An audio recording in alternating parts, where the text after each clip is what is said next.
రాజుకు మట్టి విధానం ఉన్నట్లు ఆ రాజ్యము ఒక విషయములో బలముగాను ఒక విషయములో నీరసముగాను ఉండును. ఇనుము బురదయు మిళితమయ్యుండుట మనకి కనబడెను. అటువలే మనుష్య జాతులు మిళితములై ఇనుముతో మట్టితో అతుకున్నట్లు వారు ఒకరితో ఒకరు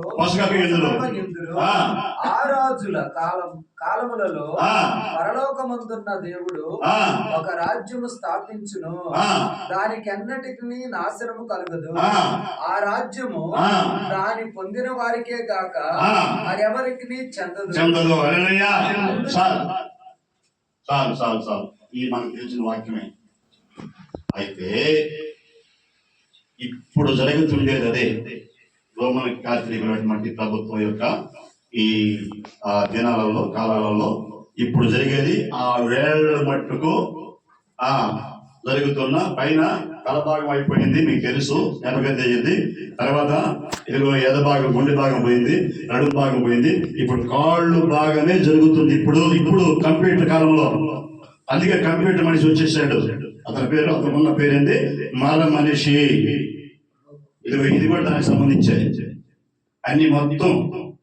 కాబట్టి ఇప్పుడు ఒకరికి ఒకరు పసుగక ఉండేటువంటి దినాల్లో ఆ రాజ్యము ఒక సమయంలో నీరసనగాను ఒక సమయంలో బలముగా ఉండను. మీకు అందరూ తెలిసే ఉండొచ్చు. ఒకవేళ మీరు ఏదైనా కొంచెం అభిమానం లేదంటే చెప్పి అలా క్షమించమని మనం చేస్తున్నాను. ఎందుకంటే జరిగింది చెప్తున్నా, ఏదే విధంగా తీసుకోవద్దు. జరిగిన ప్రభుత్వము కొంచెం బలంగా అన్ని విధాలుగానే జరిగింది. ఇప్పుడు కొంచెం నీరసంగా ఉంది, కానీ ఇది కూడా ఒకవేళ బలపడవచ్చు, కానీ నీరసంగా ఉంది. చూసారా, ఇక్కడే కనపడుతుంది.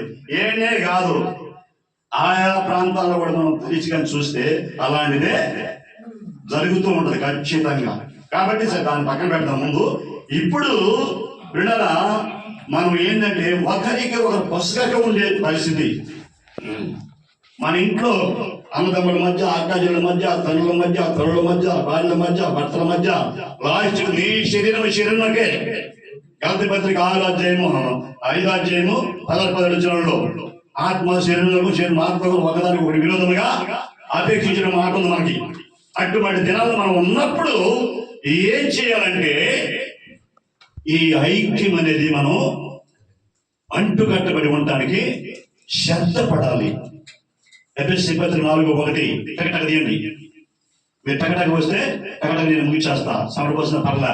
కాబట్టి సమాధానమును బంధము చేత ఆత్మ కలిగించు ఐక్యమును కాపాడుకొనుటకు శ్రద్ధ కలిగిన వారై.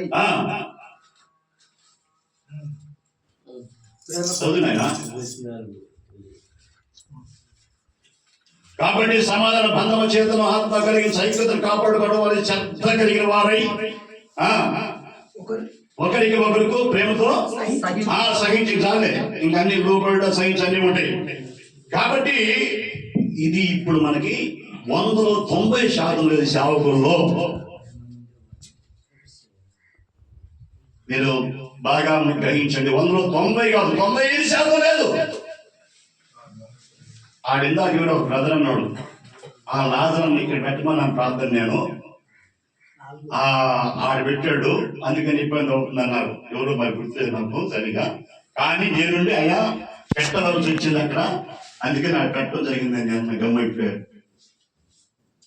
అయితే ఆయనే కాదు, నేను కూడా అలాంటి కొన్ని సందర్భాలు అలా అనుకునే. అయితే మనం ఎక్కువ ఏం చేయాలి, ఇరుకులో విశాలత చూడాలి. మనం ఇక్కడ ఏముంది, శ్రద్ధ, సమాధానం అనే బంధం, సమాధానం అనే బంధం. ఆత్మ కలిగించు ఐక్యమును కాపాడుకుంటూ జాగ్రత్త లేదు, ఐక్యమును కాపాడుకుంటూ శ్రద్ధ. ఇది కష్టమే.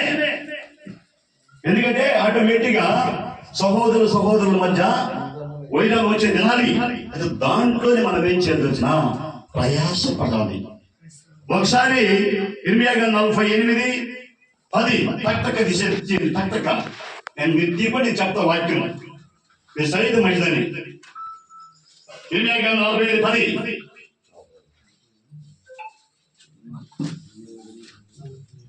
యెహోవా కార్యము శ్రద్ధగా చేయవారి శాపగ్రస్తులు అని ఉంటది.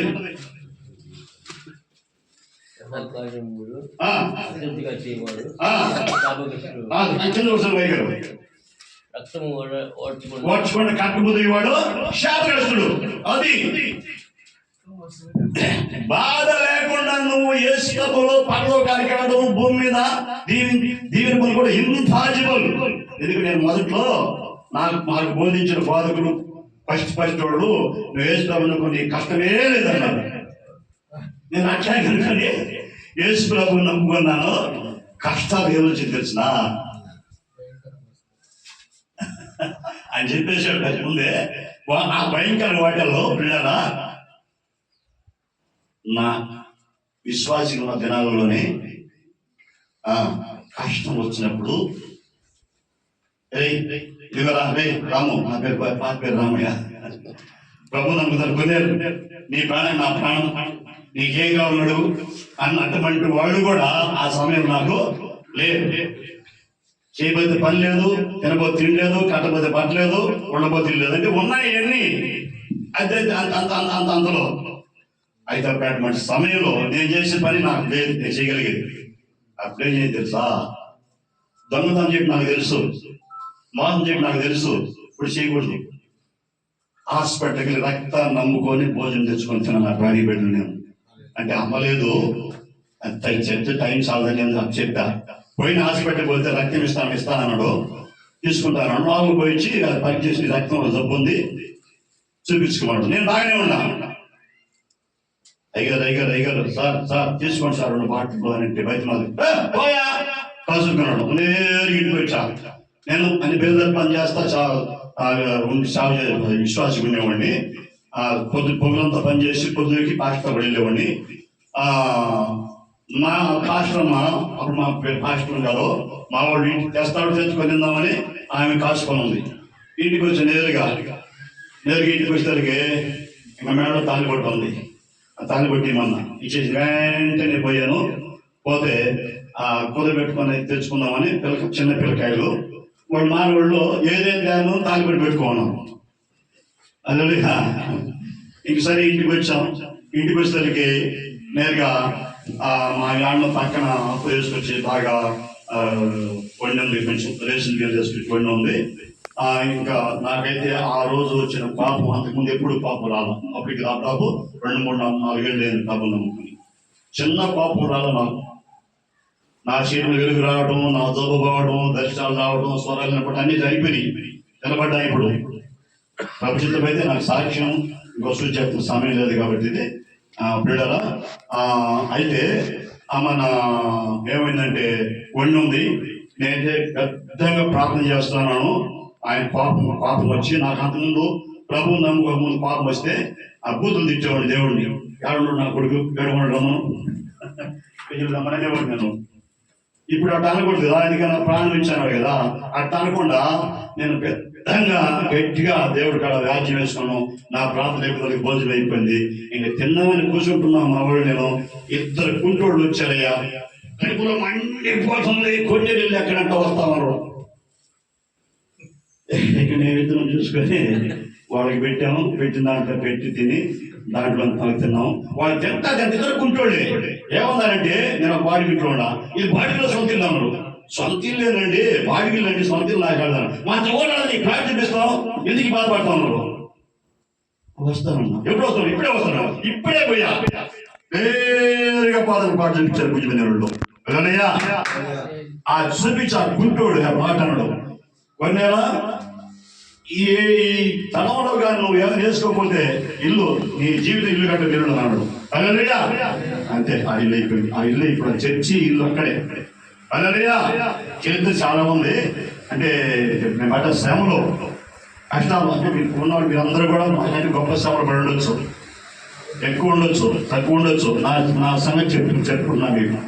ఇప్పుడు అనుభవం నుంచి వచ్చాట అన్నమాట. ఏమి చూసారా తర్వాత పిల్లల ఈ సావలేకి వచ్చాక నా కుమారుడిని బాగా 2 కుమారుడు కుమార్తె నాకు మంచిగా సంపాదించి బాగా ఎక్కువ సంపాదించాడు వాడే. ఆ అబ్బాయి 2020 సెప్టెంబర్ 5న యాక్సిడెంట్ చనిపోయాడు. భయంకరంగా రాజమండ్రి.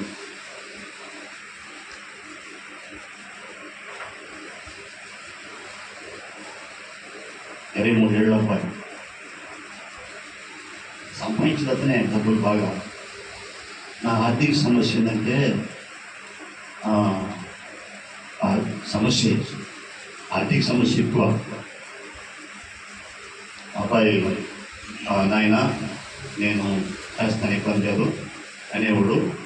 నాయన నువ్వు దూరంగా పోవద్దు, మంచి సీనియర్ డ్రైవర్, నువ్వు దూరంగా పోవద్దంటే నాకు తెలియదు. దూరంగా పోయి వైజాగ్లో హైదరాబాద్లో పోయి రాత్రులు కొన్ని డబ్బులు చేసుకోవచ్చు. ఆ రోజు నాకు అనుభవాన్ని నాకు ఇంట్లో చెప్పకుండా